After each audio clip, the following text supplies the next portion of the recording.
श्री राधा कृष्णाभ्याम नमः।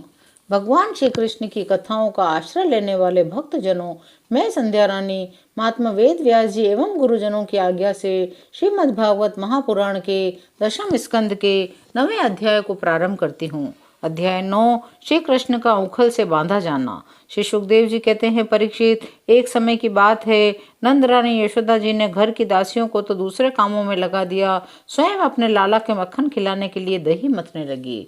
वे अपने स्थूल कटी बाग में सूत से बांधकर रेशमी लहंगा पहने हुए थी। उनके स्तनों में से पुत्र स्नेह की अधिकता से दूध चूता जा रहा था। वे कांप भी रहे थे। नेति खींचते रहने से उनकी बाहें भी थक गई थी। हाथों के कंगन और कानों के कर्णफूल हिल रहे थे। मुंह पर पसीने की बूंदें झलक रही थी। चोटी में गुथे हुए मालती के सुंदर पुष्प घिरते जा रहे थे। इस प्रकार यशोदा जी दही मथ रही थी। उसी समय भगवान श्री कृष्ण स्तन पीने के लिए दही मथती हुए अपनी माता के पास आए। उन्होंने अपनी माता के हृदय में प्रेम और आनंद को और भी बढ़ाते हुए दही की मथानी पकड़ ली। उन्हें मथने से रोक दिया। श्री कृष्ण माता यशोदा की गोद में चढ़ गए। वात्सल्य स्नेह की अधिकता से उनके स्तनों से दूध तो स्वयं झर ही रहा था। वे उन्हें पिलाने लगी। इतने में ही दूसरी ओर अंगीठी पर रखे हुए दूध में उफान आया। उसे देखकर यशोदा जी उन्हें अतृप्त ही छोड़कर जल्दी से उतार कर दूध उतारने के लिए चली गई। इससे श्री कृष्ण को कुछ क्रोध आ गया। उनके लाल लाल होंठ फड़कने लगे।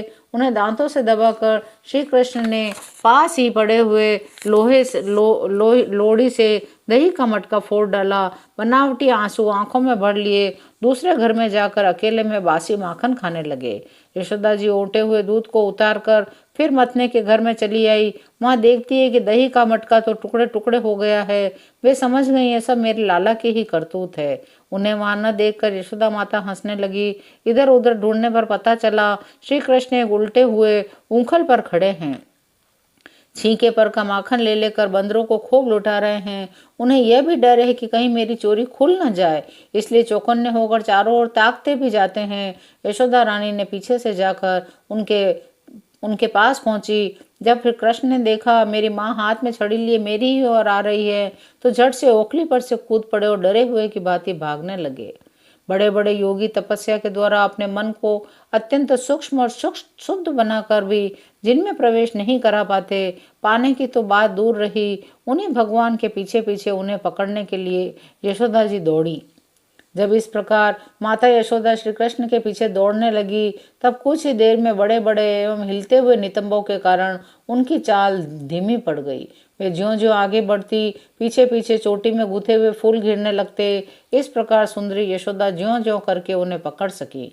श्री कृष्ण का हाथ पकड़कर वे उन्हें डराने धमकाने लगी। उस समय श्री कृष्ण की झांकी बड़ी ही विलक्षण हो रही थी। अपराध तो किया ही था, इसलिए रुलाई रोकने पर भी न रुकती थी। हाथों से आंखें मल रहे थे, इसलिए मुंह पर काजल की स्याही फैल गई थी। पिटने के भय से आंखें ऊपर की ओर उठ गई थी। उनसे व्याकुलता सूचित होती थी। जब यशोदा जी ने देखा लल्ला बहुत डर गया है, तब उनके हृदय में वात्सल्य स्नेह उमड़ आया। उन्होंने छड़ी फेंक दी। इसके बाद सोचा कि इसको एक बार रस्सी से बांध देना चाहिए, नहीं तो यह कहीं भाग जाएगा। यशोदा मैया को अपने बालक के ऐश्वर्य का पता न था, जिसमें न बाहर है न भीतर, न आदि है न अंत, जो जगत के पहले भी थे, बाद में भी रहेंगे। इस जगत के भीतर तो है ही, बाहरी रूपों में भी वही हैं, और तो और जगत के रूप में भी वे स्वयं हैं। यही नहीं, समस्त इंद्रियों से परे और अव्यक्त है। उन्हीं भगवान को मनुष्य का सा रूप धारण करने के कारण पुत्र समझकर यशोदा रानी रस्सी से उंखल में ठीक वैसे ही बांध देती हैं जैसे कोई साधारण सा बालक हो। जब माता यशोदा अपने उद्यमी और नटखट लड़के को रस्सी से बांधने लगी, तब वह 2 उंगल छोटी पड़ गई। तब उन्होंने दूसरी रस्सी लाकर उसमें जोड़ी। जब वह भी छोटी हो गई तो उसके साथ और जोड़ी। इस प्रकार ज्यों ज्यों वे रस्सी लाती रही, जोड़ती रही, त्यों त्यों वह 2 उंगल छोटी पड़ती गई। यशोदा रानी ने घर की सारी रस्सियां जोड़ डाली, फिर भी वे भगवान श्री कृष्ण को न बांध सकी। उनकी असफलता को देखने वाली गोपियां मुस्कुराने लगी। वे स्वयं भी मुस्कुराती हुई आश्चर्यचकित हो गई। भगवान श्री कृष्ण ने देखा मेरी माँ का शरीर पसीने से लथपथ हो गया है, चोटी में गुथी हुई मालाएं गिर गई हैं, वे बहुत थक गई हैं। तब कृपा करके वे स्वयं ही अपनी माँ के बंधन में बंध गए। भगवान श्री कृष्ण परम स्वतंत्र हैं। ब्रह्मा इंद्र आदि के साथ यह संपूर्ण जगत उनके वश में है। फिर भी इस प्रकार बंध कर उन्होंने संसार को यह बात दिखला दी कि मैं अपने प्रेमी भक्तों के वश में हूँ।